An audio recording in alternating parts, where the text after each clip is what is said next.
مسلک دیوبند میں نکاح کے وقت صرف ایک مرتبہ کہا جاتا ہے لڑکے سے کہ نکاح قبول کیا پھر دعا. بدعتیوں کیا 3 دفعہ کا ثبوت کہیں نہیں ہے. یہ متشککین کی نشانی ہے. میں آپ کا بیان دور دراز سے سنتا ہوں, اکثر کیسٹیں بھی لے جاتا ہوں, ایمان تازہ ہو جاتا ہے, دوسروں کو بھی سناتا ہوں. لوگ کہتے ہیں کہ مولانا صاحب سخت الفاظ میں دوسروں پہ تنقید کرتے ہیں, لہجہ بھی سخت, اکثر نام بھی لے کر شرک اور بدعت کہتے ہیں. لیکن مولانا صاحب تھوڑا سا نرم لہجہ بیان فرمائے. بہت اچھا. ایک جمعہ نرم ہو جاؤں گا تو اس کے بعد پھر گرم رہوں گا تو کیا فائدہ ہے. بہتر یہ ہے کہ آپ ہی عادی ہو جائیے. جب مرض سخت ہو تو ڈاکٹر کہتا ہے کہ کاٹنا پڑے گا یہ زخم, جب اس سے بھی زیادہ خطرناک ہو تو پھر وہ کہتے ہیں پوری ٹانگ کٹے گی آپ کی.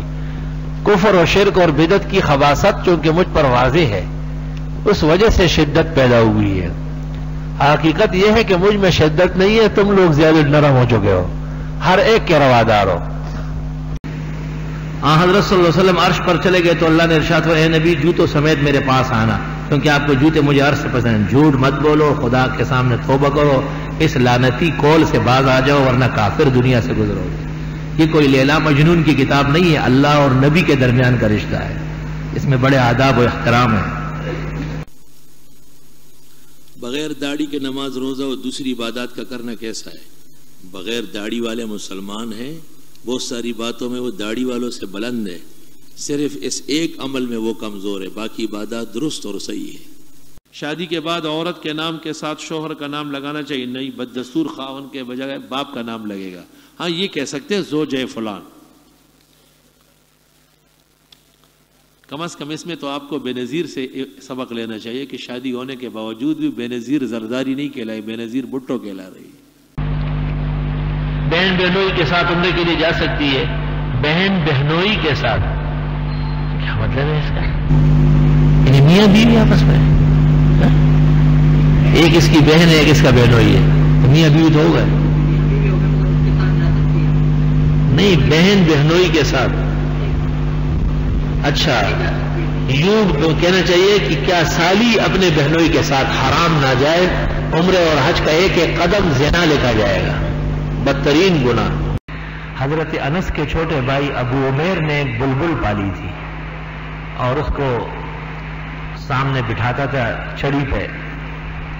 حضرت صلی اللہ علیہ وسلم جب وہاں سے گزرتے تھے تو فرماتے تھے, یا ابا عمیر ما فعل النغیر, ابو عمیر تیرے بلبل کا کیا حال ہے. میری والدہ 1996 میں حج کرنے گئی تھی اور مسجد نبوی سے قرآن پاک جو وہاں کی امانت تھی اپنے ہمراہ پاکستان لے آئی. شاباش, آپ کی والدہ زبردست ہے, کہیں وہاں سے قالین اٹھا کے نہ لائے. اگر ہاتھ آگے بڑھ جاتا تو روزے کی چادر بھی اٹھا جاتا. احمد بن حنبل وہ ببانگے گھل لکھ چکے ہیں کہ 3 طلاق 3 ہے, اور 3 طلاق کو 1 سمجھنا یا 2 سمجھنا خلاف شرع ہے. بخاری شریف سے پتہ چلتا ہے کہ 3 طلاق کے بعد بغیر حلالے کے ملنا اپنی ایک بیٹی, بہن اور ماں سے زنا کرنے کے برابر ہے. بہت سے لوگوں کی آستینیں اوپر چڑھی ہوئی ہوتی ہے. فتاوی عالمگیری میں ہے کہ بغیر عذر کے جب کہ آستین موجود ہے, کونی یا کھلی ہوئی ہو, یہ نماز مکروہ ہو جائے گی. اگر جماعت کے دوران سامنے کی صف میں سے کوئی چلا جائے, مثلا وضو ٹوٹے ہے, تو پیچھے والا شخص آگے بڑھنا چاہیے اس کو آگے. اگر میں کلاس میں پڑھتا ہوں, اس میں لڑکیاں بھی پڑھتی ہے اور وہ پردہ نہیں کرتی, تو کیا میرا پڑھنا صحیح ہے؟ ایسی پڑھائی حرام ناجائز ہے, اور ایسی کمائی گناہ کبیرہ اور حرام ہے. کچھ عرصہ پہلے میرے دادا کا انتقال ہوا, ہم ان کے ایصال ثواب کے لیے ہر اتوار کو قرآن خوانی کرتے. دن متعین نہ کریں, البتہ یوں کہو کہ اس دن آپ کو فرصت ہوتی ہے اس لیے متعین ہے, خیر ہے. کچھ لوگوں کا کہنا ہے کہ زمین پر پڑی ہوئی کوئی بھی چیز, جیسے آج کل آموں کا زمانہ, درختوں سے گر جائے, اٹھانا بالکل غلط ہے, کہ میں نے سنا کہ یہ اللہ کی نعمت ہے. نہیں, آپ نے غلط سنا ہے, نہیں اٹھایا گا. اگر اٹھانا بھی ہے تو ایک طرف رکھ لو. ایک شخص اپنے گھر والی کو غصے میں 3 طلاق کی نیت سے دیتا ہے, میرے گھر سے نکل جاؤ, اور وہ نکل گئی, زبان سے طلاق کے الفاظ ادا نہیں کیے, طلاق 1 ہوئی یا 3 طلاق ہوئی, طلاق بائن ہو گئی ہے, لفظ تو لام قاف نہیں کہا گیا, اس لیے 3 کے حکم میں نہیں ہے. نکاح ٹوٹ گیا ہے, آئندہ کے لیے نئے مہر اور گواہوں کے ساتھ نکاح ہوگا. یہ سال ثواب کے طور پر صدقہ خیرات وغیرہ کر سکتے ہیں. جی ہاں, ایصال ثواب کے طور پر مسجد میں پیسے سب سے بہترین ایصال ثواب اور مرثے کے امیر. کیا یہ ثواب پر نوافل پڑھ سکتے ہیں؟ جو بہت اچھا، یہ کام کر لو. چلو بدعتی کیا یہ کہنا درست ہے کہ کاش کہ میں گدھا ہوتا اور مدینے کی گلیوں میں چکر ہوتا؟ نہیں، وہ گدھا ہوتا اور ادھر ہی ہوتا اور خرکار ان کو دوڑاتے رہتے. ابھی بھی وہ گدھوں سے کم نہیں ہے. قرآن کریم میں ہے کہ جو سنت کے خلاف دوسرا نظریہ رکھے وہ احمق ہے، اور احمق کا انتہا گدھا ہے. نتیجتاً بدعتی گدھا ہی ہے، اگرچہ اس کی شکل انسان ہوگی. امریکہ اور برطانیہ میں مقیم مسلمان سود پر مکان خریدتے ہیں یا پھر سود پر کاروبار کرتے ہیں. یہ دونوں باتیں غلط ہیں. امریکہ اور برطانیہ مقیم مسلمان شراب کا کاروبار نہیں کر سکتے. مسلمان کے لیے یہ دھندا کئی جائز نہیں ہے. یہ ایسے ہی ہے جیسے آپ کہیں کہ امریکہ اور برطانیہ مسلمان نکاح کی جگہ زنا کرنے لگے، تو جو جواب اس کا ہے وہ اسی کا بھی ہوگا. میرے والد صاحب کے گھٹنوں میں بہت درد ہوتا ہے، مسجد کو نماز کے لیے بہت تکلیف سے جاتا ہے. سورہ تغابن کا عمل اپنا ہے. میرا دوست شہباز کافی بیمار ہے، اللہ صحت و شفا دے. میرے نانا اور میرے دوست کے والد جو کہ ان کی صحت کے لیے دعا کرے. دعا ہو گئی ہے، انگریزی لکھا کرو، دعائیں اچھی ہوگی. حبیب احمد خان مرحوم کے لیے اللہ تعالیٰ مغفرت فرمائے. میرے لیے دعا فرمائے، بہت پریشان ہو، اللہ پریشانی دور فرمائے. ملازمت جلدی مل جائے، بہت زیادہ جلدی نہ کرے، دیوانے ہو جاؤ گے. بس اللہ پر چھوڑ دو اور دعا کرتے رہو. الحمدللہ رب العالمین، نستغفرک اللہم و نسألک السلام والعافیہ. اے اللہ گناہ میں آپ سے اس حدیث کے متعلق پوچھنا چاہتا ہوں. کچھ لوگ مشرق سے ایسے ظاہر ہوں گے کہ جو قرآن پڑھیں گے مگر قرآن کا حال سے نیچے نہیں اترے گا، اور وہ لوگ دین اسلام سے اس طرح نکل جائیں گے جیسے تیر کمان سے نکل جاتا ہے. اور یہ لوگ اس وقت تک دین اسلام میں واپس نہیں آئیں گے جب تک وہ تیر جو کمان سے نکلے واپس اپنے آپ نہیں آئے. لوگوں نے پوچھا یا رسول اللہ لوگ نشانی کیا ہے؟ آپ نے کہا کہ نشانی یہ کہ وہ لوگ اپنی داڑھیوں کو منڈانے کے عادی ہوں گے. فتح الباری. درست ہے، خطرناک بات ہے. ہم درمیان سال میں کراچی میں علم کے لیے آئے اور مجبوراً بدعتیوں کے مدرسے میں داخلہ لیا کیونکہ اور کسی مدرسے میں داخلہ نہیں ملتا. اس کی مثال ایسی ہے جس طرح کوئی کہے کہ مجھے دودھ نہیں مل رہا تھا، میں نے گدھے کا پیشاب پی لیا. تو جو دودھ کی جگہ اور ٹھنڈی بوتل کی جگہ خنزیر یا کتے کا پیشاب پی سکتا ہو وہ انسان کا بچہ نہیں ہے. آپ کو کسی مدرسے میں بھی پڑھنے کی اجازت ہے، آپ مسلمان نہیں ہے. اس طرح سے آپ پر کفر کے آثار ہے. آپ کل پرسوں ایک پرچی لکھ دیں گے کہ میں آج کل مرزائیوں کیا پڑھ رہا ہوں. جب آدمی کا ایمان نہ ہو تو وہ یہی باتیں کرتا رہتا ہے.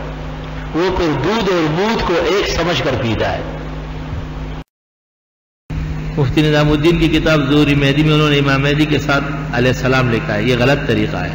اس طرح وہ کئی بے احتیاطیاں کرتے ہیں.